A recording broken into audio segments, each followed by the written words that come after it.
Hi everyone, I am Soumojit Chatterjee and this is TLE Eliminators. Welcome to the post-contest discussion of today's Code Forces contest. I hope you all had a great contest. We will discuss the first 4 problems from A till D of today's Div 2 contest. So before discussing, let me just confirm I am audible, right? Guys, once confirm in the chat if I'm audible and my screen is visible or not. Okay, great. So before discussing today's solutions, I would just quickly want to tell you that if you're ever looking for where to solve problems for, you can look at TLE's CP31 sheet. Basically, for every rating from 800 to 1900, we have a bunch of 31 problems handpicked by us. So basically you do not need to, like it's usually overwhelming to look at the CF problem set and find a good set of problems. Here, every problem will actually let you learn a unique idea. So you can look that for every rating, you basically have a bunch of 31 problems, each teaching you a unique idea. So it will actually help you to save time. Okay. So with that, let us start with today's contest. Okay, great. So we will start with problem A of the contest. Just a second, let me accept everyone.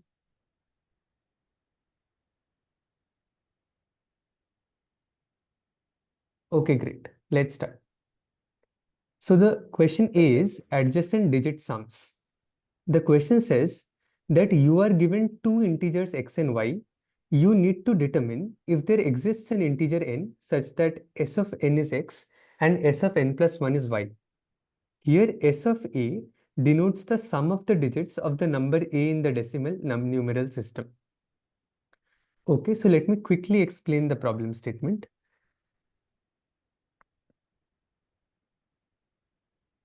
So the question says that the input to the problem is basically two integers x and y. And we need to find an integer n such that s of n equals x and s of n plus 1 equals y. Fine. Now, what does s of n represent? S of n, as the question says, is nothing but the sum of digits of n. So s of n is the sum of digits of n. Great.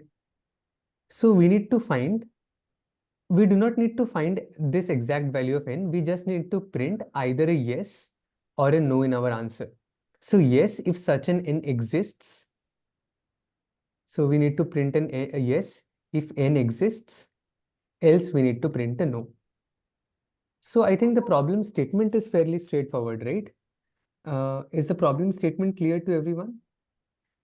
A quick yes in the chat.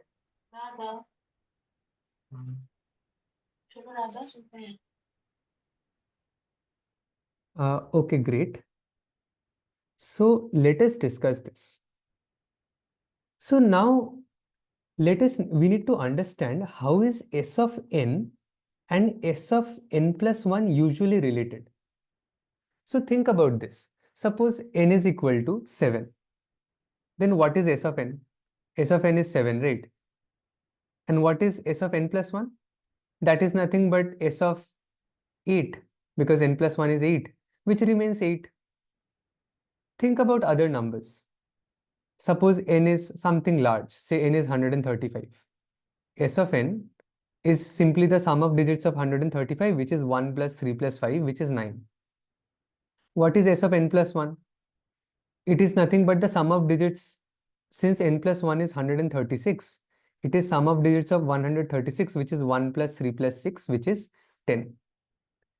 So that means one thing which is clear is usually in most of the cases, you will see that, okay, the value of Sn plus 1 is just exactly 1 larger than the value of Sn. If the value of Sn is 7, then the value of Sn plus 1 will be 8. If the value of Sn is 9, if the value of Sn plus 1 is 10. Great. But when does not hold? It should be easy to note that the problem appears when the number ends with a 9. So suppose this is my number. So n is equal to this. Now think about it. What is S of n? S of n is basically sum of digits of 9839, which is 9 plus 8 plus 3 plus 9. So fairly straightforward. This is 18 plus an 11, which is 29. Okay. And what is Sn plus 1? Now note that what is n plus 1 here? N plus 1 is 9840, right? Okay, let me just admit people if they're waiting.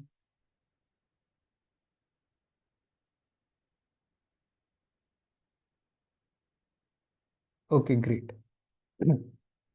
So Sn plus 1 is 9 plus 8 plus 4 plus 0, which is 21. So this is where the value of Sn plus 1 is not 1 larger than the value of Sn, right? This is where the condition y equal to x plus 1 does not hold. Okay, fine. So now let me ask you all a question. So we know that the question gives me an input x and y, right? So think about this case. Tell me this case, what happens if the value of y is greater than x plus 1? What should I print here? Like, is it something obvious? What if the value of y is greater than x plus 1? Anyone? What can be the answer? So it says that the value of Sn plus 1 is greater than the value of Sn plus 1.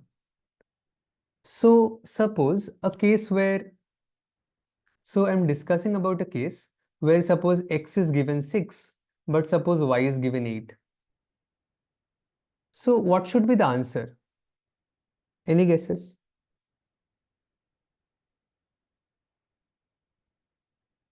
Actually, in all these cases, the answer should be no. Because think about this.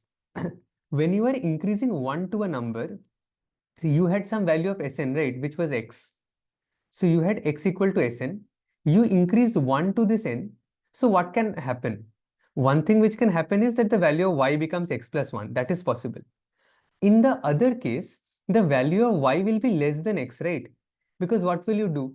You will, suppose x is 9839.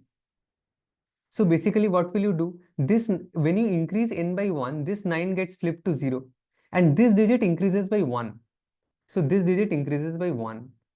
So note that the overall sum of digits decreases because you have some 9s getting flipped to 0 and you just increased 1 digit by 1.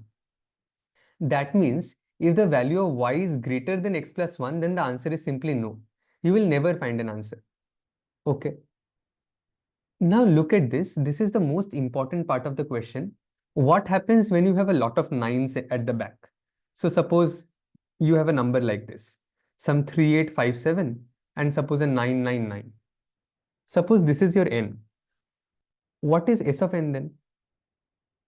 Note that when you increase, no, sorry, we are not a lot interested about Sn now. What is n plus 1 then? So what is n plus 1 then? So note that when you basically increase n, 1 to n, what you basically do is you flip all these 9s to zeros. So all these 9s get flipped to 0 and the rightmost digit, which is not 9, gets increased by 1. So this gets increased by 1, this becomes 8 and the rest of the digits remain the same. Right? That means what just happened? Note that when you increased n to n plus 1, basically all these 9s got flipped to 0 and this digit got increased by 1.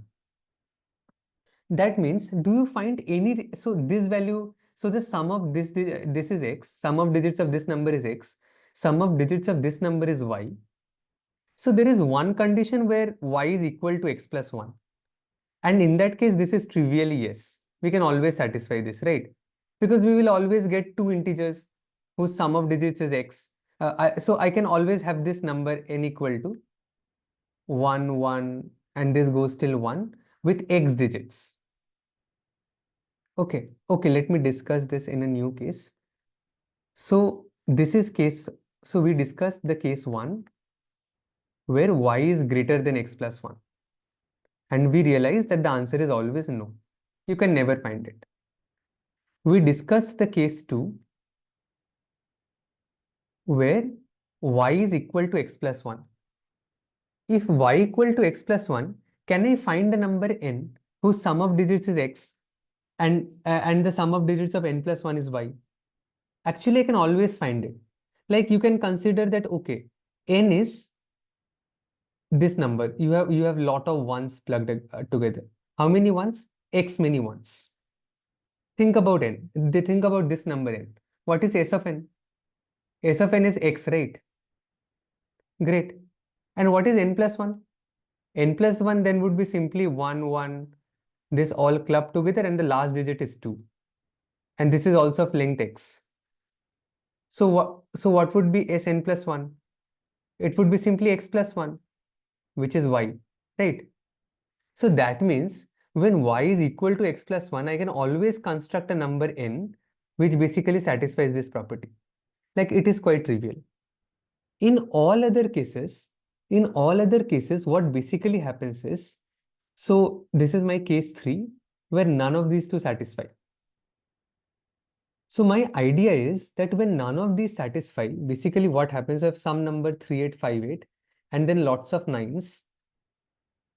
So basically all these nines get flipped to 0 and this last digit gets increased by 1.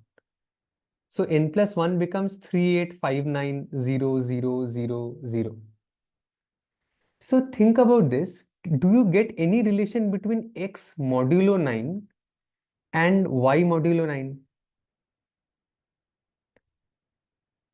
Any relation? Like think about it. When you basically all these nines got flipped to 0, when all these nines got flipped to 0, the number modulo 9 does not change, right? The number modulo 9 remains same. So that means if just these numbers would have flipped to 0, then x modulo 9 would have been equal to y modulo 9. But now this digit has increased. So that means y modulo 9 is just 1 more than x modulo 9, isn't it? So y modulo 9 is nothing but 1 plus x modulo 9. Why so? Because when I flip this number, when I increase 1 to this number from x to get n plus 1, I basically flip all these nines to 0. So when I switch off all these nines with zeros, it basically does not change the number modulo 9. But this operation, increasing this digit by 1, changes the number modulo 9. It increases basically the number modulo 9 by 1. That is the reason y modulo 9 becomes equal to 1 plus x modulo 9.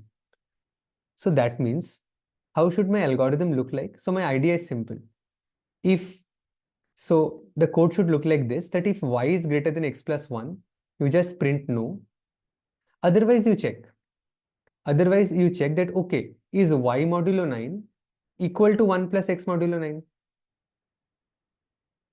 If it is equal, then you print a yes, else you print a no. So this is the idea of the solution. Everyone convinced? Any doubts?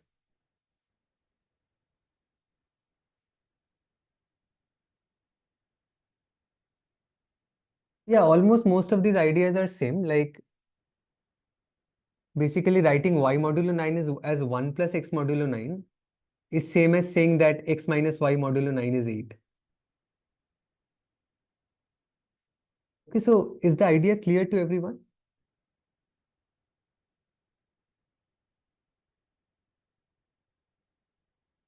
In the first if statement, y plus 1. Because see, I showed that if y is equal to x plus 1, then the answer is obviously yes. So like I was saying that consider number say 3852. Fine. What is the sum of digits of this number? It is 3 plus 8 plus 5 plus 2. So that is 18. Fine. Now my point is that if I increase 1 to this number and I get a new number 3853, the sum of digits of this number can never be greater than 19. It is never possible that it is greater than 19. What is the sum of digits of this number? It is 3 plus 8, which is 11, plus 5 plus 3, which is equal to 19. So my idea is y can never be greater than x plus 1. See, y can be equal to x plus 1. Here x is 18, y is 19. So y can be equal to x plus 1 or y can be less than x plus 1 when all those 9s flip to 0 and so on. But y can never be greater than x plus 1. So is that clear?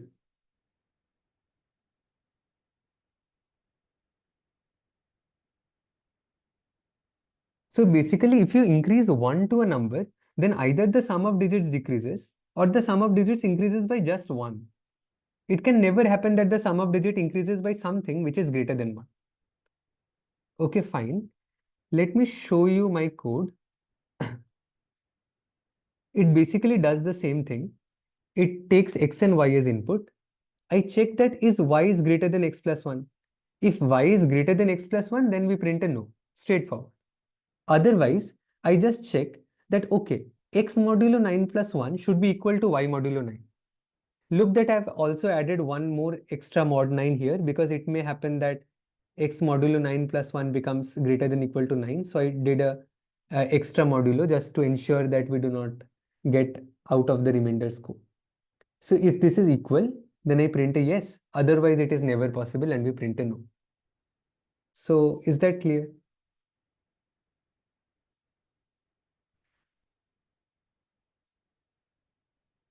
Akshay, probably it is right that x minus y modulo 9 should be equal to 8. Like from this equation, I think we can play with it. So if I see that y modulo 9 is equal to 1 plus x modulo 9, so I can say that, okay, that means x minus y modulo 9 is minus 1 modulo 9, right? So basically, this is modular arithmetic. You plug in a y here, you get a minus 1 here. But minus 1 modulo 9 is same as minus 1 plus 9 modulo 9, which is 8. So probably your condition and my condition is exactly the same thing, just a bit of algebra. Is that fine, Akshar? Okay, great. So is the idea clear to everyone? Then we can move to the next question. Just a few confirmations in the chat. Is it okay? Okay, great then. So let's move to the problem B of the contest.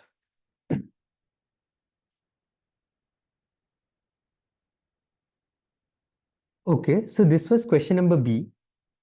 The question's name is two large bags. It says you have two large bags of numbers. Initially, the first bag contains n numbers a1 to an, while the second bag is empty. You are allowed to perform the following operations. Choose any number from the first bag and move it to the second bag, or choose a number from the first bag that is also present in the second bag and increase it by 1. You can perform an unlimited number of operations of both types in any order. And the question says that is it possible to make the contents of the first and the second bags identical or exactly same? So let me explain the question once. So the question is something like this. It basically says, the question says that you have two bags. So suppose this is one bag and this is the other bag. Fine. Initially, this bag is empty. So initially this bag is empty and this bag contains n numbers. So it contains numbers A1, A2, A3 till AN. Fine. Now there are two operations which you can do on this. What are the two operations? So the first operation says what you can do is, so say this is your bag. So these are the two bags. The first operation says that if some element X is present in the first bag, you can pick it up and take it to the second bag. So that is one operation. You have this element present in bag number 1. You erase it from here and take it to the second bag. So that is one operation which is allowed. what is the second operation which is allowed? The second operation says that suppose I have a bag, again I have two bags. And suppose meanwhile during the algorithm, there is an element X present here and X also present here. So X is suppose present in both the bags.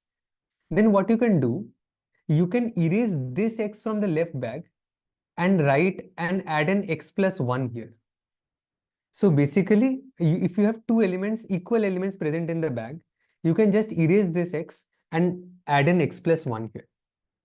The question now says that is it possible?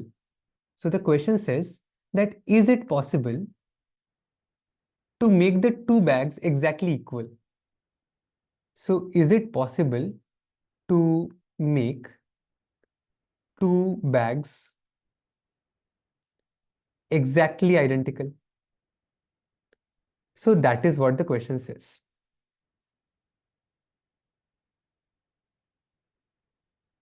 Okay, so is the problem statement clear? Any doubts with the problem statement itself?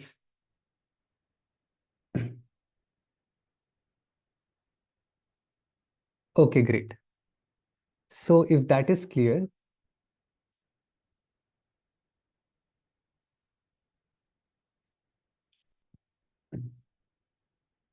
so now what is the idea? So you have some, so let's first of all try playing with an example. So that would help us give intuitions on how can we solve the problem or what should be the process be. Okay, so let us start with an example, say this one. We have 7 ones and then 1 4. So we have 7 ones here.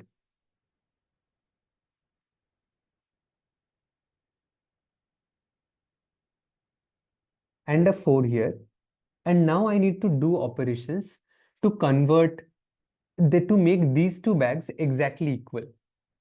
Okay. So the answer to this test case, as you can see, is yes. So that means there is a way to do so. So let me think, how can we do this? Now, now you may suggest that, okay, we have to make these two bags equal. So, okay, we have these 6 ones. Then why not send 3 ones here? So why not send 3 ones here and keep 3 ones there? So basically what we can do, one idea is, okay, I would apply operation 1 on these 3 ones. So these 3 ones I will get rid of. And then now I will have a 1 here, a 1 here, and a 1 here. So I will have 3 ones here, right? So now note that these 3's have got matched with these 3's. But now I have a 1 and a 4 left. What can I do? Now, since I have a 1 here and I have also a 1 here, I can do like operate operation 2 on this element to get a 2. So I can get rid of this 1 and have a 2 in my bag. That is operation number 2. But look that now I am stuck. Why am I stuck? Because these 3 are already matched with this, so I'm not trying to touch them. But now this 2 and 4 are in the same bag. We cannot create two exact copies in this manner. So there is something wrong with initially matching all these 3 ones with this, right? So we need to think something different. Okay, but before trying that, let me ask you a question. So suppose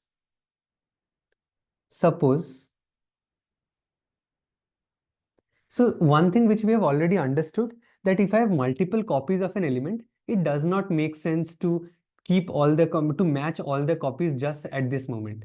Because if you do that, then it may happen that other elements do not match and you give a no, even when the answer yes is possible. Okay. So let me show you a method how this array could be actually converted. What I can actually do is, my first operation would be simple, like take this 1 and bring it here. So that is simple.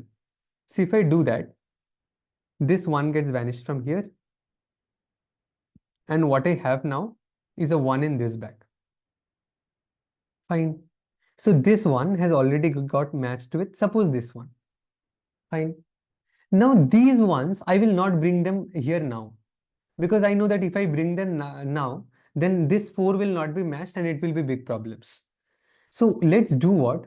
I know that, okay, this one has already got matched with this one, and now I have 1 here. So why not convert all these ones to twos? So let me convert all these ones to twos. Fine. So this is the newer picture. Okay.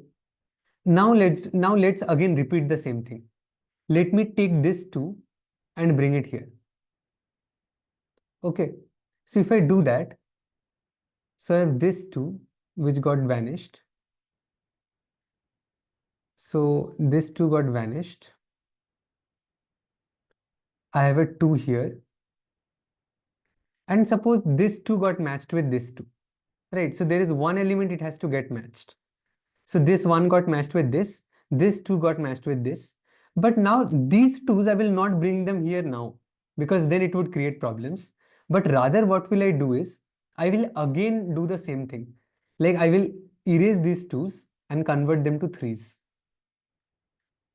The idea behind doing that is, when I do this, what basically happens is I'm increasing this value and keeping it, making it come close to 4 as much as possible.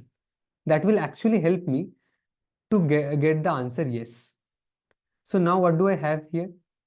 I have a 1 and a 2 which are matched with themselves. I have a bunch of 3's and a 4 here.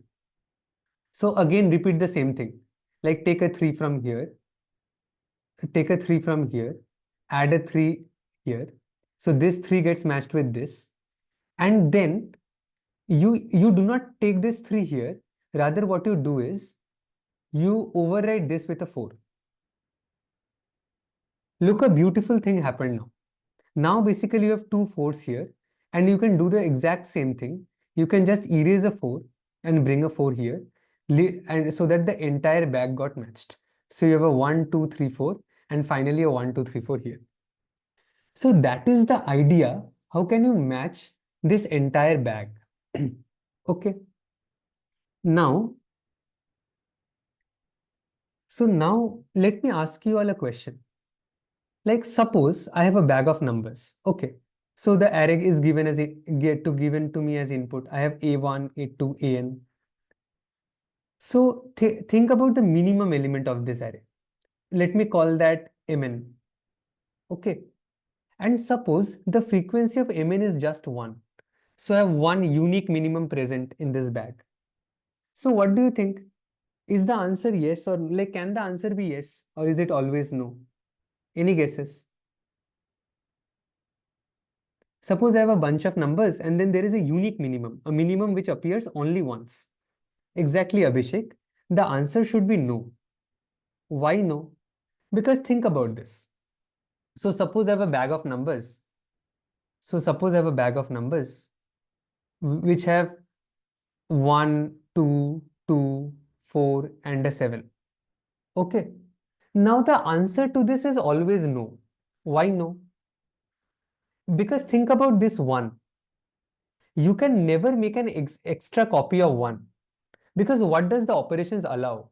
The operations allow you to increase elements by 1, right? So the operation allows you to add 1 to an element and increase its value. But you cannot decrease any value. That means you will never get an extra 1 which matches with this. You cannot increase this 1 also, because increasing this 1 requires at least 2 copies. When can you increase a value? You can increase a value only when you have an extra bag. And in this bag also one is present. So you can use that one to increase this one to 2, right? That is the operation. But here, if you have exactly 1, then you can basically never do it, right? Because this value of 1 will never get increased. Great. So these are the two ideas which we will use. So what are the two ideas we discussed? So this was idea number 1 is always match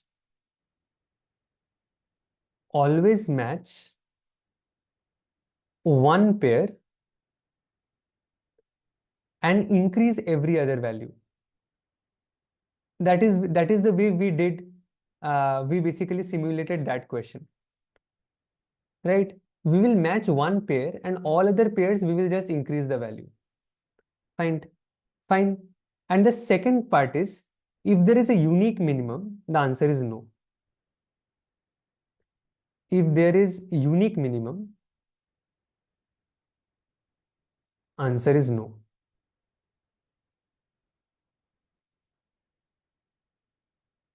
Answer is no.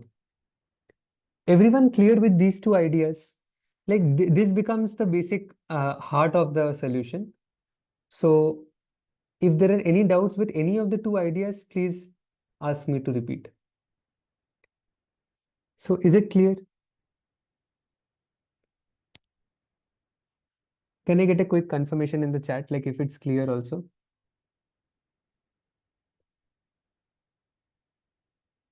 Okay, great. So these are the two ideas which are clear, that we will always match one pair. So we will take just one pair and increase all other values. And if there is a unique minimum, then we will output no. So now my algorithm is simple. So what is the algorithm? So my algorithm is that you have a bunch of numbers, A1, A2, till AN. Find the minimum. Okay, let me find the minimum. So if the minimum occurs only once, if the minimum occurs only once, then just output no. It is not possible. It occurs only once, then you output no. That okay, no solution. Fine. But if it occurs more than once, so suppose the minimum element is A1 and A1 has appeared more than once. So A1 has appeared once here and A1 has also appeared one here. Suppose A1 has also appeared a few more times in the back. So what is my idea? My idea is that you have one pair which will keep fixed. Basically, this is the pair which will get matched, right? So you basically have one more extra bag. You will take this A1 to here. So this A1 will get vanished from here and it will come here. This A1 will get matched to A1. So this A1 and this A1 you will never touch. They have basically matched. And you will increase all these values to A1 plus 1. So all these other values you will increase to A1 plus 1. Right. So that is the basic idea. When you are trying to code it up, then no need to maintain two bags. What you can do, so this is how will you code it up. So the first idea is simple, like count how many times the minimum appeared. Fine, okay, mn is the minimum, and suppose it appeared f times. This you count, okay. So now, if f is equal to 1, then answer is no. Then answer is no, right? If f is greater than 1, what you do, then if f is greater than 1, so suppose the a1 is the minimum and a1 has appeared a lot of times, then what you do, you erase two things from this bag. So basically you say that, okay, this a1 and this a1 I erase because they will get matched. Okay. So you erase these two things from the bag. So they got erased and all other elements you increase by 1. Fine. So at every step, you are deleting elements from the bag. At one point, the bag will get empty. If the bag gets empty, that means all elements have been matched and the answer is yes. Okay. And if the bag does not get empty, so when will the bag does not get empty? Basically, you hit this case f equal to 1 somewhere. Then you will automatically output no and return. Fine. So is the algorithm clear? So any doubts with the algorithm? If it is clear, then I have a question for you. Can anyone tell me what should be the time complexity of such a code?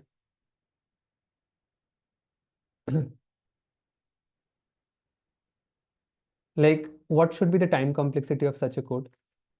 Okay, just a second. Probably, okay. So what should be the time complexity? Any guesses?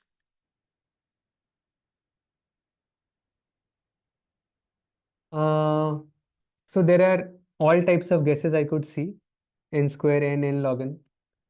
Uh, it's great that no one guessed an n factorial. Okay, fine. So if you look at this solution, what basically I did is, like, think about this. So basically what I did is, at every time, there are two elements which get deleted, right? So basically at every time, the number of elements at every iteration gets deleted by 2. So, so there are order n operations, that is for sure. The number of operations is order n. Because at every operation, what will I do? I will delete 2 elements from the bag. So the number of operations will remain order n. Now, the complexity actually depends on how you update these values of A1. So depending on how you update these values of A1, like do you go to every A1 and increase its value by 1? In that case, the time complexity can be n square. But you can optimize and use data structures like sets and maps to implement it in order n log n time also. Okay. Yeah, Vinit, probably I'm not very sure how can we do it in order n, because using a set would take an extra log n factor, but maybe it could be done. So let me show you the code once, so that then it will be easier to discuss the time complexity. So clearly look what I have done. I have taken n as input. I have taken the vector as input, and this is the set, which is basically my bag. So this set represents the bag where I will store the values, and this is the map where I store the frequency. Clear? So now I take the input vector, I create the frequency map, and I create my set of bags. Okay, fine. So now I run this loop until and unless the bag is empty. So the condition for breaking this loop is until and unless the bag is empty. Okay. What do I do? As I suggested, I find the minimum value. So I find the minimum value. I see that, okay, what is the frequency of the minimum? If the frequency of the minimum is 1, then that means the answer is simply no. I can never match it. So I simply print a no and return. Otherwise, what do I do? Otherwise, I basically increase this mn with 1 except two values. So there are fl of mn. This is basically the frequency of mn. You remove two of them, and remaining all of them you add basically to the frequency of mn plus 1. So this is where I simulate the condition that for all that except a pair which is matched, all other values I will increase by 1. Then what will I do? I will simply erase mn from the set. And if fl of mn plus 1, that is the frequency of mn plus 1, is positive, I will insert l into the set. And finally, I will set the frequency of mn to be 0 because I have deleted them from the back. Okay. So what can happen? So either basically this thing can be hit. So the answer would be no. And if it doesn't get hit, then the bag will be empty and the answer will be yes. Okay. So is that clear? Ronak, I'm not very sure about what the rating can be. But okay, let me repeat the solution once again. So first of all, look what is the algorithm. The algorithm is simple. So let me discuss the algorithm once again, because if you understand the algorithm, understanding the code is a cakewalk. Like my algorithm is simple. I have a bag of numbers. Okay. What will I do? I will try to find the minimum. So I will try to find the minimum. Find. So suppose my minimum is mn and the frequency of minimum is f. Okay. So one condition is f equal to 1. If f equal to 1, there is only one occurrence of minimum. It can never be matched. So I output no. Clear? But if the value of f is not 1, if the value of f is greater than 1, what I do, I keep one pair matched. So I keep one pair of mn matched, and remaining all other values of mn, I basically increase by 1. So how do I simulate this using a set and a map? I basically delete all these two mn and change all these values to mn plus 1. So that means the frequency of mn plus 1, think about the frequency of mn plus 1. It got increased. How much by it got increased? It got increased by f of mn minus 2, right? Because f of mn was initially how many mn were present in the bag. I erased 2 out of them, and remaining all I converted to mn plus 1. So that means the frequency of mn plus 1 got increased to f of mn minus 2. And what is the frequency of mn? Note that all mn which were there in the bag got destroyed. 2 of them got paired, so they will not come up ever in the algorithm. And remaining all the mn got converted to mn plus 1. So this value of f of mn becomes 0. Now if you look into my code, this is exactly what I have done. So I am writing this while loop, and it runs until and unless the bag is empty. So it extracts the minimum value from the set. If the frequency of the minimum is 1, then we print a no, as I discussed. Otherwise, I update the value of frequency of mn plus 1 to frequency and added a frequency of mn minus 2 with it. Then I erased mn from the set because I've destroyed all the mn from the bag, and I set the frequency of mn to 0. Also, because I have increased the frequency of mn plus 1, it may happen that mn plus 1 has reappeared. Mn plus 1 was initially not in the bag, but now it has come in the bag. So I need to insert mn plus 1 into the bag, right? So is it clear?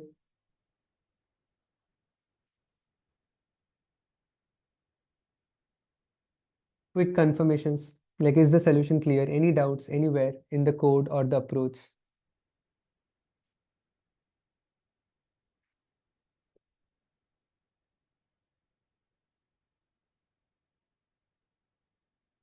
Okay. But like the distance between mn and next is more, then it will run for more time. Uh, Probably yes. Okay, this is a good observation. Like, if you think about it, so basically the observation was that if so suppose the next value is 9, and I have a 4 here, and I have lots of 4 here. So this 4 will get matched with this 4, and all these 4 values will increase to like increase by 1, get to 5, right? So now what will happen in the next step? So suppose that the other value is 9, it is very large. So what will happen in the next step? So these 5 will get destroyed, and this value of 5 will get increased to 6. So note that the basic constraint of this algorithm is that at every time step, at every iteration of the while loop, the number of elements get reduced by 2. So since there are at most n elements, the number of iterations can never be more than n by 2. So that is the reason why the complexity of my algorithm remains n log n, because the number of iterations. So look at this while loop. At this while loop, at every step, I am reducing the sum of frequencies is basically getting reduced by 2. So very quickly, so it cannot ever run more than n by 2 times, right? After running n by 2 times, at most, the set will become empty, and I will just clean it up. So that is the reason why the complexity remains n log n. So is that clear? Like if the example I have shown, even if the distances are very large, yeah, exactly. Even if the distance is very large, it will not affect the time complexity of the code, because very quickly the elements will get finished. So that is the idea. Yeah, exactly, Vinit. Since it was a diff to B implementation, the idea was important and constraints were pretty low. Even an order n square algorithm would have worked. So probably if you do not take a set and try to simulate this entire thing using an array, it would work great. So instead of finding the minimum element by a set, you could just iterate it over loop and try to find the minimum value, and even that would work. Okay, so if that is clear for everyone, let's move to the next problem of the contest.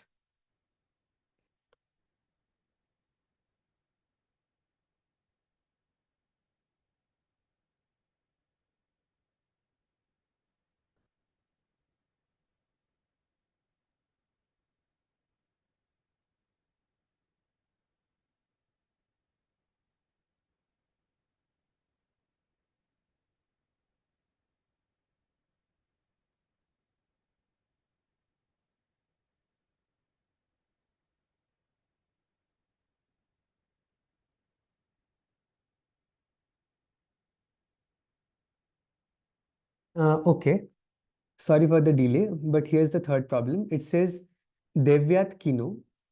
So the question is that you are given a positive integer n. In one operation, you can add to n any positive integer whose decimal representation contains only the digit 9, possibly repeated several times.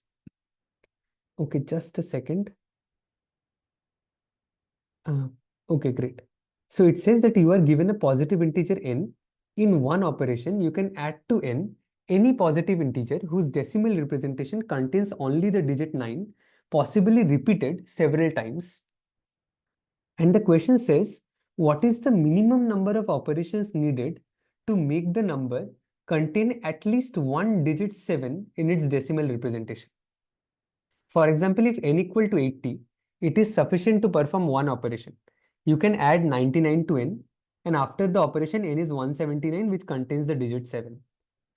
Okay, so let me quickly explain the problem.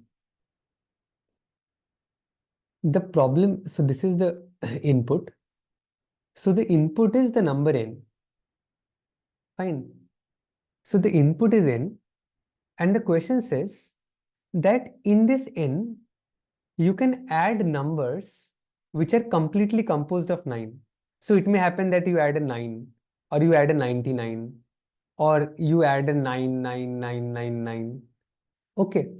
So you can add, with this n, you can add numbers which are completely composed of 9s, and you can keep on adding them. So suppose after 99, you add a 999 again.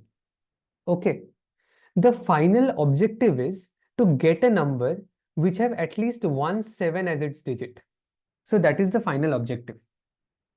And the question is, what is the minimum number of operations you are required to do it? So for example, if the number 80 is given,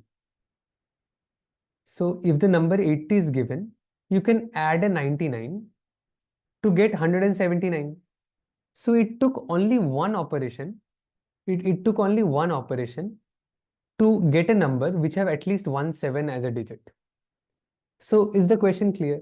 The question is simple. You have been given a number n as input. You can do a sequence of operations that is basically adding a number which is completely composed of 9s. So you can keep on adding them and you get a new number. You basically stop when you see that you have at least one 7 as a digit. And the question is, what is the minimum number of operations you can do such that you get at least one 7 as a digit? So is the question clear?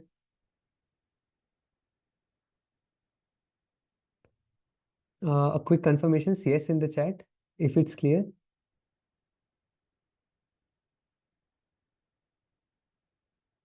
Okay, great. So now, think with me.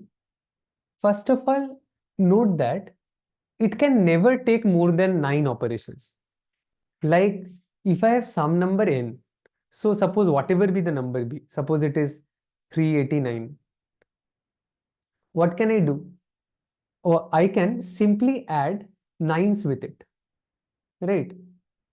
So after adding a 9, I get 398. So now I can again add a 9. So then I will get 407. And I can keep on adding 9s with it, right?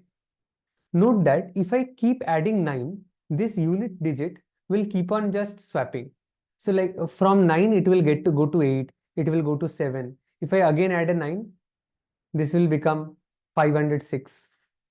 So that means if you think about this unit digit, if I add 9 number of 9s, this unit digit will go to every value 1. So it will go from 9 to 8 to 7 to 6 till 0.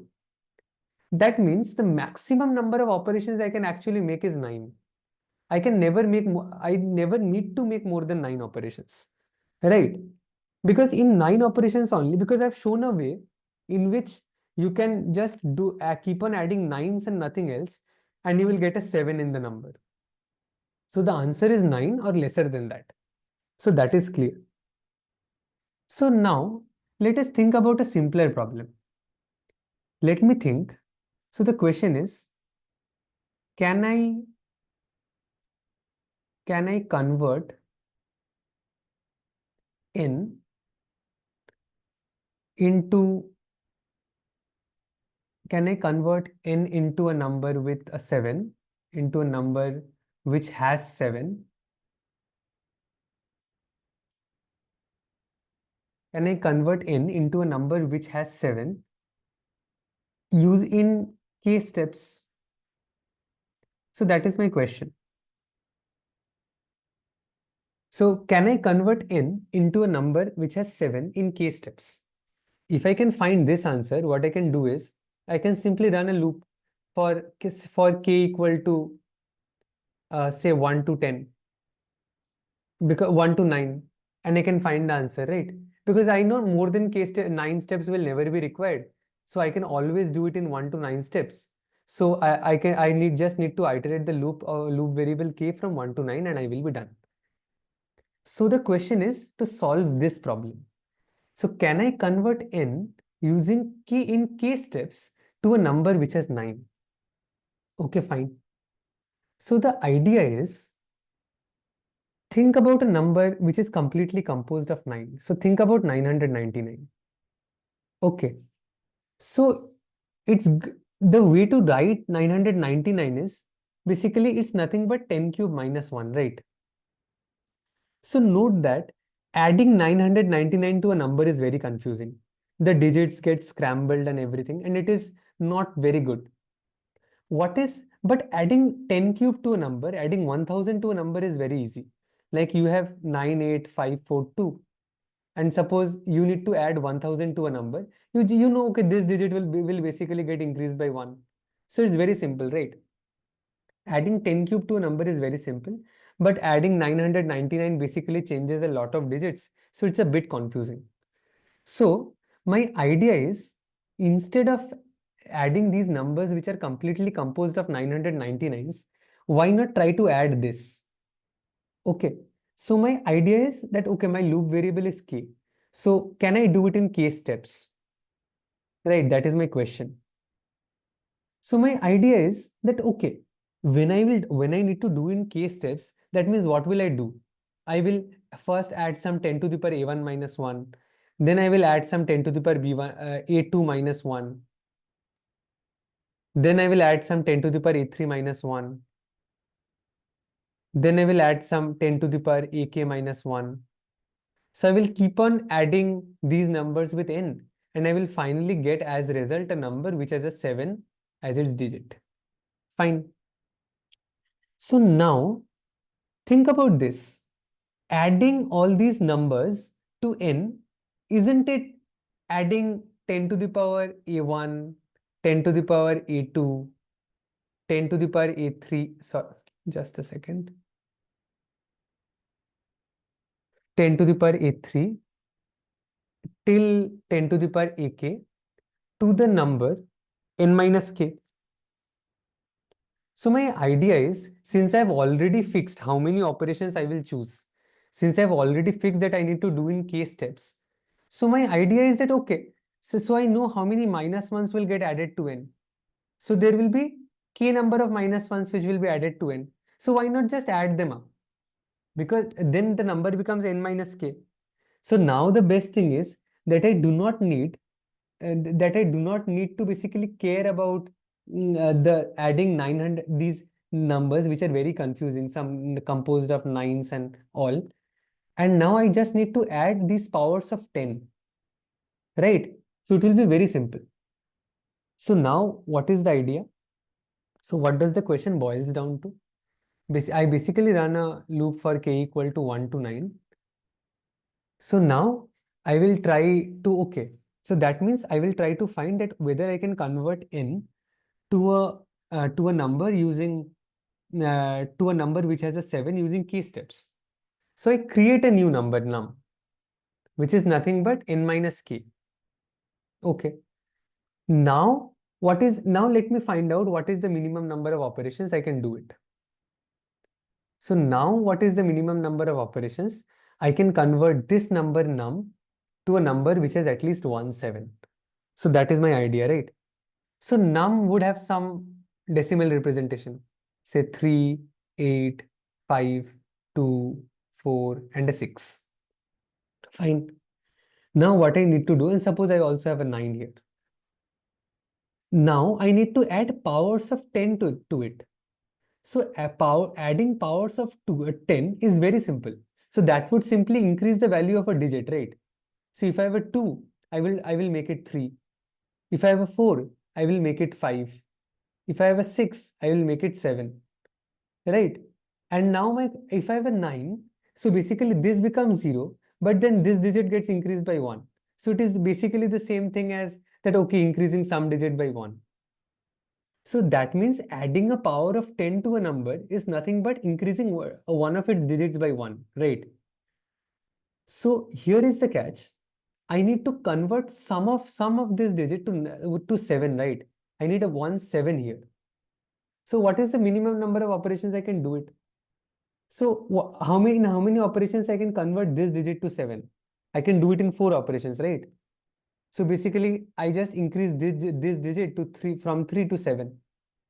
How many digits will I take to convert this 8 to 7? So, so basically, if I increase this 8, so it becomes 9. If I again increase it, it becomes 0. So you basically go from the cycle order 8 to 9 and then come back to 7, right?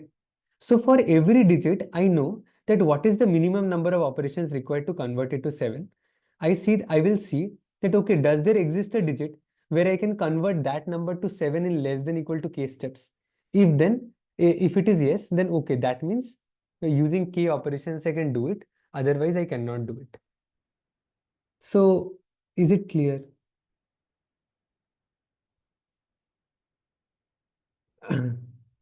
Okay, great. So that is the solution. So basically, I know that I can always do it in less than equal to 10 steps or less than equal to 9 steps. Fine. So now, instead of adding all these numbers which are composed of nines, you think of them as powers of 10, and you extra account for these minus ones in the beginning by constructing the number n minus k. Okay. So this is the number n minus k. And now you find out that, okay, I have this number. Instead of adding numbers composed of 9, I will basically add some power of 10, which is basically increasing the digit by 1. And then I will check that, okay, how many operations I need to make. Basically, how many increments I need to do on a digit to convert it to 7. So if I can do it in less than equal to k steps, I say that, okay, yes, otherwise no. So that is the solution. Is that clear? Okay, okay, and so do you want me to repeat the first condition? So does that mean repeating how the power of 10 came? Okay, so my idea was, the intuition comes from the fact that, okay, if I have some number n and I need to add, so my question is, can I do k operations on this n and convert it into a digit which has a 7? Okay. So I have this n. I will add some numbers composed of nines. So I will add all these k numbers composed of nines. And finally, I need to get a number which has a 7 in it. Okay. Now, the best part is that any number which is composed entirely of nines can be written as a power of 10 minus 1. Like 999 can be written as 10 cube minus 1. So think about it differently. Think it like that I have n and I will add some power of 10 minus 1 and I will keep on adding it k times to get a number which has a 7. Okay. So now again think about it differently. Instead of adding this minus 1 at every step, you club all these minus 1s, convert, so it becomes a minus k, and you must subtract it in the beginning. So now the equivalent question is that I have this number n minus k. Can I add k powers of 10 to it so that we get a 7? So now I just need to add powers of 10 in this number n minus k. This is not the original number n. This is n minus k. This is num. And here I need to add powers of 10. That means I need to increase a digit and then I have to check that, okay, can I convert it to a 7? So that is the idea. So is that clear, Anne? Okay, great.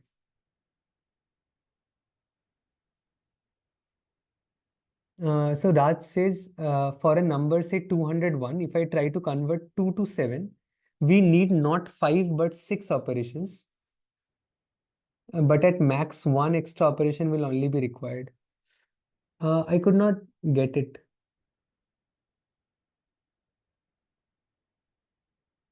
So like, let me do a dry run with 201 itself. So my idea is, so suppose I have this 201. Fine. So now, can I do it in, so suppose my question is, can I do it in two operations? Okay. So this is my question. Can I do it in two operations? So what will I do? I will reduce 201 with 2. So now I get 199. And now I will check. Can I add 1 to any of these digits and convert it to a 7 in just two operations? No, I cannot do it.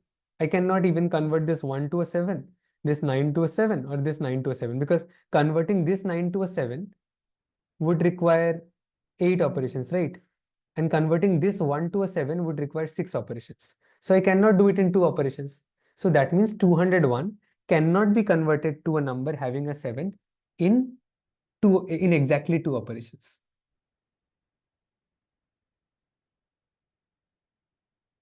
Okay, that's great, Raj. Okay, so let me give you all an alternative solution. Okay, so if that is clear, let me give you an alternate solution. I implemented this during the contest, and frankly telling you, I do not have a formal proof for this. Uh, so my idea was like I did this purely on intuitions. Like I tried it with a lot of test cases and I saw that this may work. I coded it up and submitted it, and luckily it worked. So I'm not very sure like what is the proof for this. So the idea is something like I can, if I have a number n, I can always convert it to a number containing 1 7, to a number containing at least 1 7 using homogeneous numbers. So that means it does not mean that it means I do not need to mix things. I do not need to add a 9, then a 99, then again a 99, and then again a say a 9999 and something. I can just add, I can just check that okay, how many nines I need to add to get a 7? How many 99s I need to add to get a 7? How many 999s I need to add to get a 7 independently, and then it can take the minimum of them. So just telling you like this was an alternate approach which worked. If any one of you could come up with a proof, then I would be very happy to know.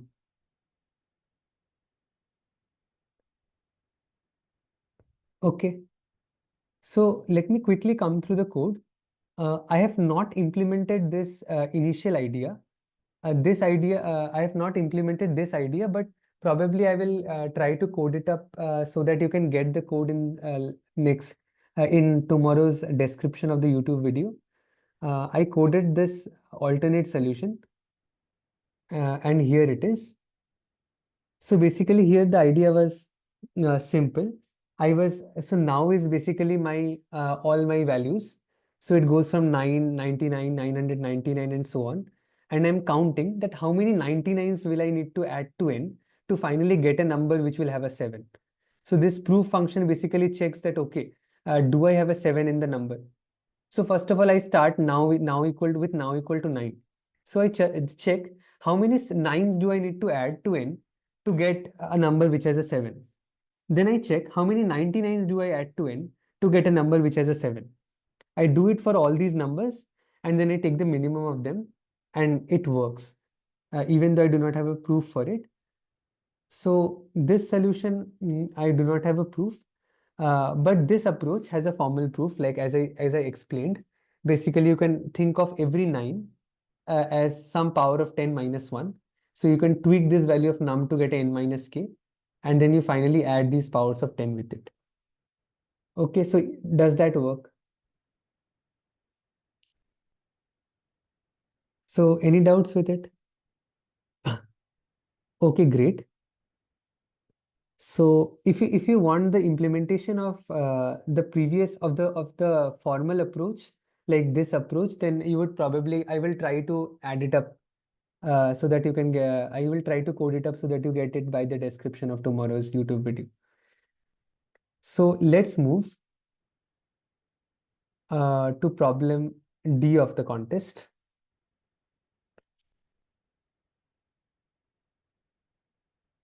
Okay, so this is question number D. This is an interactive problem. And this is actually a very good problem to give as D. Like, it did not have any prerequisites and it was completely based on observation. So if you do not know any advanced concept on graphs or DP or anything, you will be able to solve it if you just apply a bit of common sense. So the question is that you are given an array x1 to xn of integers from 1 to n. The jury also has a fixed but hidden y1 to yn of integers from 1 to n. The elements of array y are unknown to you. Additionally, it is known that for all I and all pairs xi, yi are disjoint. The jury has secretly thought of one of two objects and you need to determine which one it is.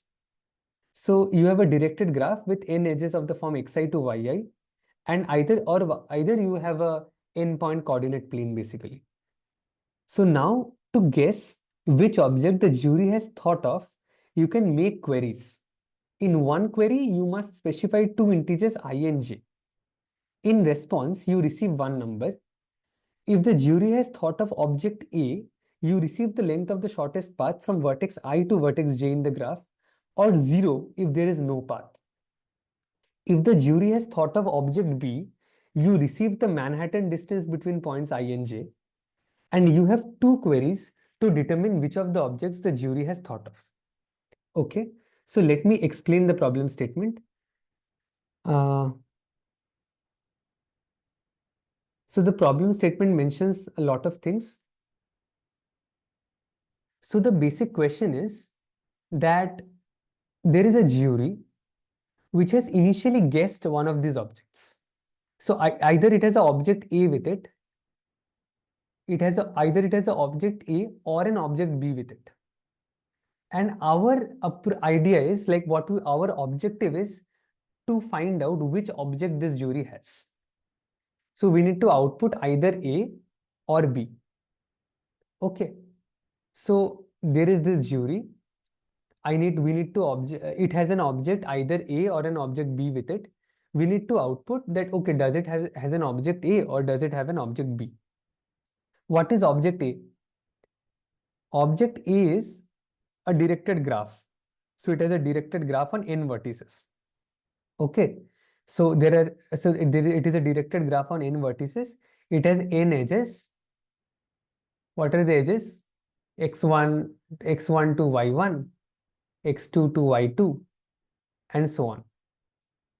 So this goes on till xn to yn. So this is object n. So the jury may have a directed graph with n vertices and n edges, or the jury may have a set of n points. So it may have x1, y1, x2, y2, or xn, yn. Okay. So that means the question says that the jury either has an object A or an object B with it. Object B is a set of points in the coordinate plane. Object A is the directed graph. The jury has any one of these two with itself, and you need to guess which object the jury has. Either it has the object A or it has the object B. Okay. So how can I guess it? What information the jury gives to let me guess? So it says that you can do two queries. You can do two queries to find out whether the jury has an object A with itself or an object B with itself. What are the queries? In one query, you need to give two integers I and j. Okay. If the jury has an object A, it will tell you the shortest distance between I and j. It will tell you the shortest distance between I and j. Fine. So if the jury has object A, it will tell you the shortest distance between I and j. Now you may ask me that, okay, what if there is no path between I and j? If there is no path between I and j, it will just output a 0. Great. Now, this is one thing. And B, So either it may give the shortest distance between ing if it has an object A with it. If it has an object B with it, it gives you the Manhattan distance between the points xi and xj. So it basically gives you this value, xi minus xj plus yi minus yj. Okay. Now, the question also says that these y values are hidden. To make the question interesting, these y values are hidden. They are not given to you. You are just given this x array. You are just given these xn values, x1 to xn, and just looking at these xn values and using the help of these two queries, you need to guess whether the jury has an object A with itself or an object B with itself. So is it fine? Is the question clear? So the question mentions a lot of things. So if there is any doubt with the question, then please ask me, because if the question remains a bit unclear, then it will probably be a bit difficult to understand the solution. Okay, fine. So since the question is clear, let's try to think one by one. So that means the jury has one of two things. So like if you think intuitively, what does the jury have? The jury either has a graph or it has a set of points. So either the jury has a graph A or it has a set of points B. Fine. Set of points B. And we need to guess what does the jury have. Okay. So now think about this. That suppose the jury has a graph. Suppose the jury has a graph. So the graph has n vertices and n edges. Okay. So now that means the graph has n vertices and n edges. Okay. So you are basically given an x array. The y array is not given to you. So that means if it is a graph, then you are basically given what are the vertices from which the edges come out, right? This is like you are basically given the out degrees of every node. So if the value of x is say 2, 2, 3, what does that mean? And suppose n is equal to 3. So that means there are 3 vertices. You have a 1 here, you have a 2 here, you have a 3 here. And the x values are known, y is not known. That means you know that since there are two 2's, there are 2 edges which are coming out of 2's. Right? There are 2 edges which are coming out of 2. And there is 1 edge which is coming out of 3. But then there are no edges and there are no edges which are coming out of 1, right? Because this x array basically tells you that, okay, there is an edge from xi to yi. So an edge comes out of 2 edges which come out of 2, 1 edge comes out of 3, and there is no edge which comes out of 1. Okay. So this gives you an idea. So this is case 1. So think about this case where suppose I have some value v. I have some value v which does not appears in the x array. So suppose v does not appear in the x array.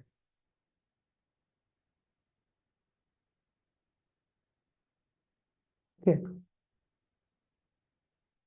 So there is some value v which does not appear in x array.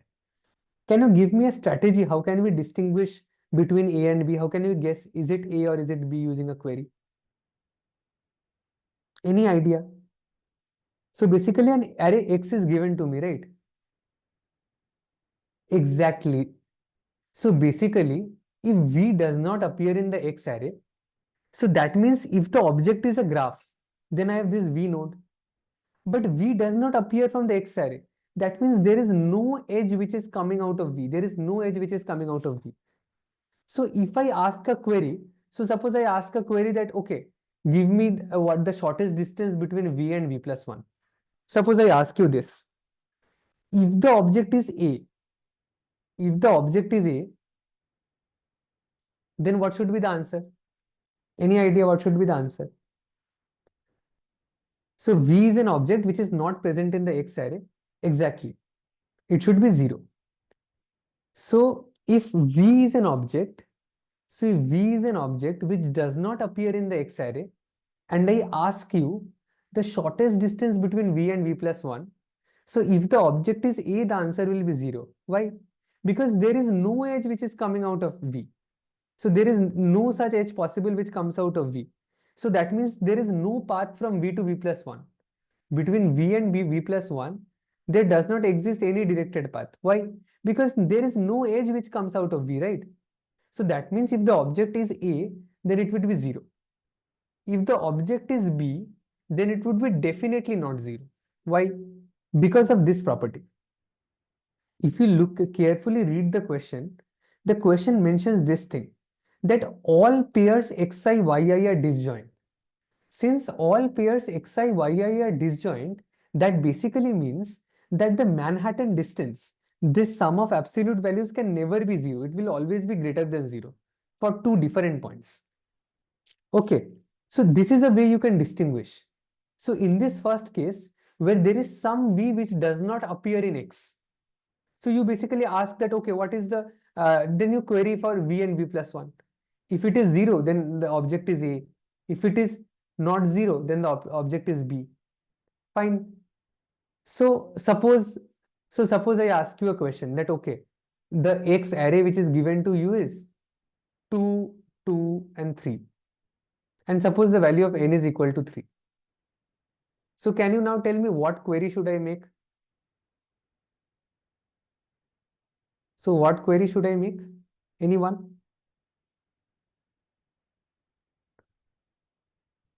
Exactly, 1, 2.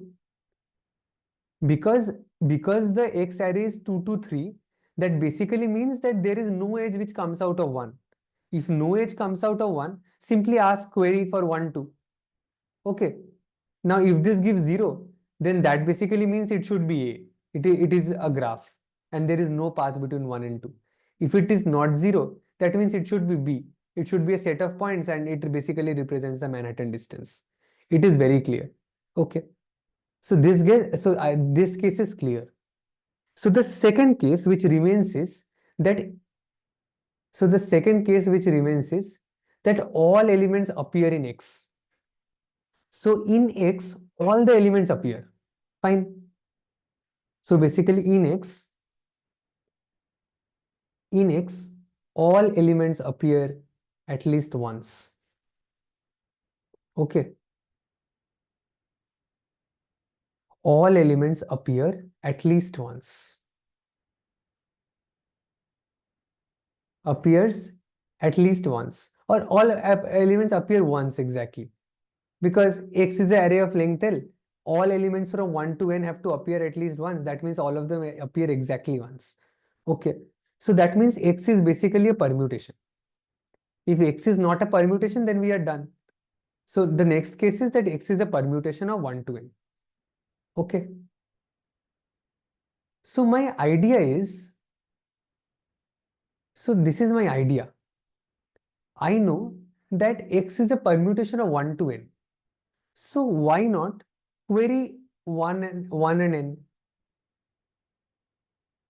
So let me query 1 and n. Okay. So this basic, when I mean this, I basically mean that I query that value of I and j such that basically xi is equal to 1 and xj is equal to n. Okay. So now suppose this is the coordinate plane. Okay. So suppose this is the coordinate plane. So this is my B. Okay, let me write B here. So if this is B here, then what is the minimum value possible? Anyone? So suppose I've told you that the object is B and I have done a query from 1 to n. Then what is the minimum value possible? Raj, you are a bit off. Shouldn't it be n minus 1? Like if it is B, then what is basically the value, what does it return as the output of the query? It is xi minus xj plus yi minus yj, right? Now this thing is n minus 1 and this thing is something greater than equal to 0. That means if it is a B, then the value should be greater than equal to n minus 1. Is that clear?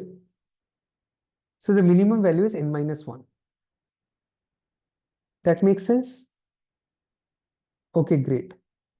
So again, we got a case. So what does this mean? So we have already solved the previous case. Now my idea is that, okay, let me query 1 and n. Okay. If I query 1 and n, and if I find the answer less than n minus 1, then what object should it be? What object should it be? Anyone? I query 1 and n and I got an answer less than n minus 1. So what object should it be? Definitely, it should be A. It can't be anything other than A. Because if it is B, then it should be the Manhattan distance should be at least n minus 1. If it is less than n minus 1, it should definitely be A. Okay. What if it is greater than n? This is the second case. What if it is greater than n? Any guesses what it should be?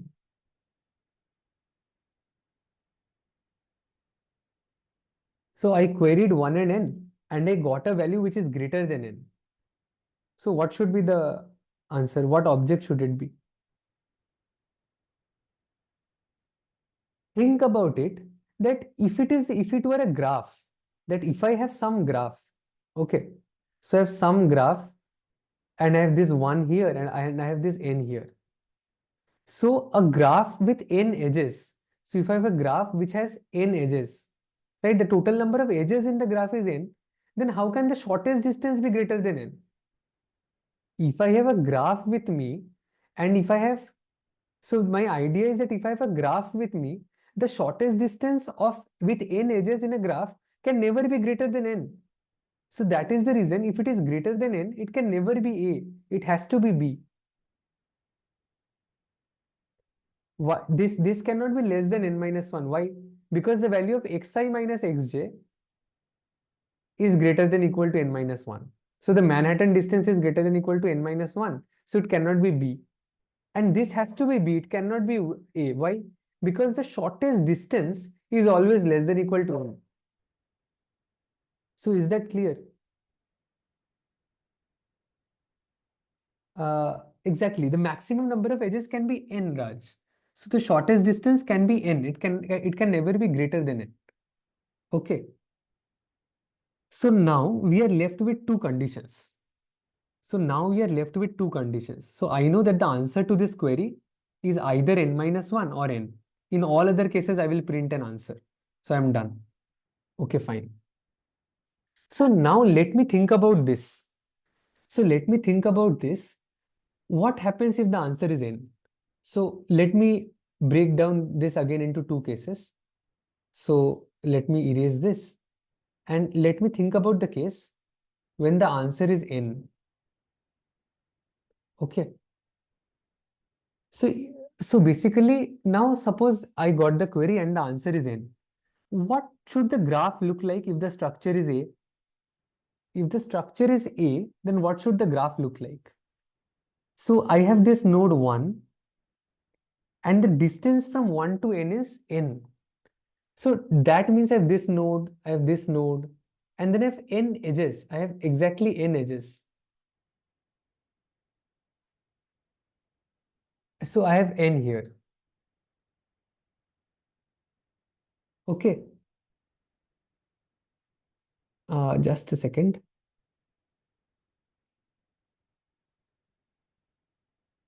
Okay, there can be n minus 1 edges. I think, just a second, we did. I think Raj was right. Like the maximum edges can be n minus 1. It cannot, the shortest distance can never be greater than equal to n. It has to be greater than equal to n minus, it has to be less than equal to n minus 1. Okay. But my idea is that how should the graph look like? Just a second, let me redraw this. So my idea is that the graph should look like this. I have a 1 here.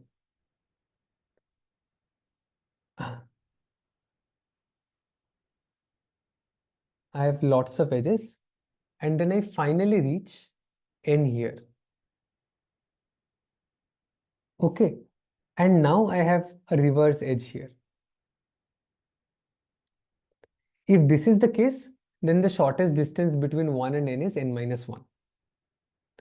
Right? So if this is the case, so this is the only case we could think of. So basically here, what I did is that if it is less than n minus 1, then it is A. If it is greater than equal to n, then it is B. So the only case which remains is n minus 1. If it is n minus 1, then the graph must look like this. There are n minus 1 edges which go from 1 to n, and then there is one edge which comes back from n to 1. That is the reason the distance between 1 to n minus 1 to n is n minus 1, right? So now, so if it is a graph, it must look like this. But it may also happen that it is not a graph. That is also a valid case. So how will you identify that whether it is a graph or not? Any idea?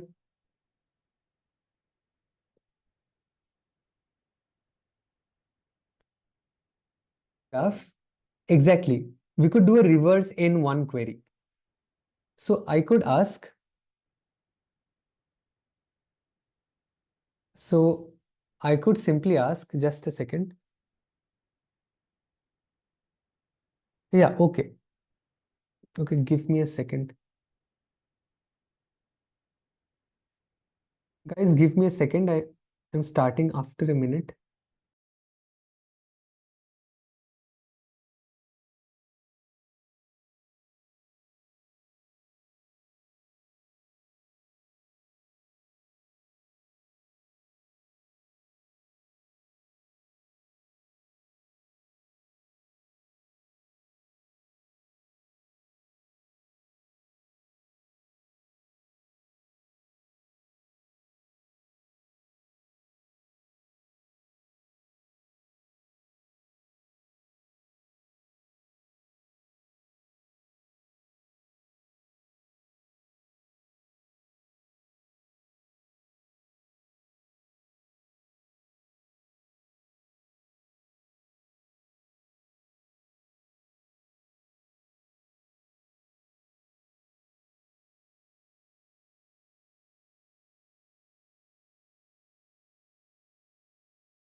Hey, can anyone confirm? Is the screen visible?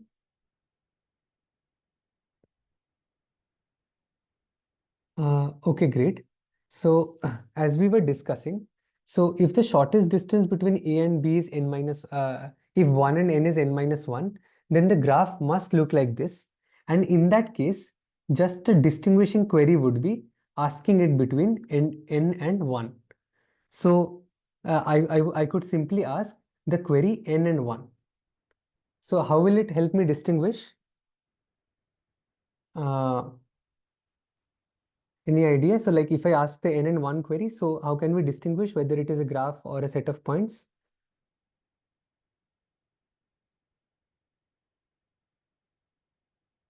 No, Ayan. The problem here is that the distances will change because this is a directed graph. So this is not an undirected graph. In undirected graph, shortest distances do not change. But here in a directed graph, distances will change. Yeah, for Manhattan, exactly. So if it was Manhattan, so exactly one thing which we could have used is that if it were Manhattan, then the distances one would not change. So the idea would be something like this. So let me sum it up. So to sum it up, what will you do? What will we do? We will first check. So we will first check is if I get a V not in X. So if I get V not in X array, then I would simply query V and V plus 1. Look for if things do, so that things does not exceed n here. So I look for V and V plus 1. So here what I do is if I find that the answer is 0, that means it should be A. If the answer is not 0, then the answer is B. Otherwise, I query 1 and n. Now here, there are two things possible. If the distance is less than n minus 1, it should be simply A. If the distance is greater than equal to n, then it should be simply B. And if it is none of them, so it means that it is n minus 1. In that case, I can query n and 1. I can query n and 1. And suppose so I got answer 1 as this the query answer to this query, and I get answer 2 for this. So what will I say? That if answer 1 and answer 2 are equal, so if they are equal, I will say it's B, and if they're not equal, I will say it's A. Fine. So is the entire solution clear? Yeah, you were right that for Manhattan thing, or for a set of points, basically the distances will be equal. Great. So my solution did very similar thing. So basically we take V as input, and then I have this index to just point out uh, to point out that which basically element points to which position of the map, and then I also point out what is the frequency of every element. So if I ever find that okay, frequency of some element is 0, then I would ask I and I modulo n plus 1. Instead of I plus 1, I wrote I modulo n plus 1 here, just to ensure that my value of I plus 1 does not increase n basically. So now if the distance is 0, that means I know it's a graph. So I would print A. Otherwise, I would print B. And if that is not the case, then I will find these two values, dis and dis2, and I will ask the query between idx1 and idxn basically. So basically the positions where 1 and n appear, and depending on the cases as we discussed, we can find a solution. There are many ways we could write these conditions. Like we could also look at this graph and find out and ask a query between n and 1 and see that okay, is the value 1, or does there exist a path. So there are many ways of checking this condition, but this condition is also exactly valid. So basically what you can do is you can find out that these values of dis and dis2, if they are equal, you print B, otherwise you print A. So is that all right? Okay, clear for everyone? Okay, great. So that's all for today. Let me stop the recording.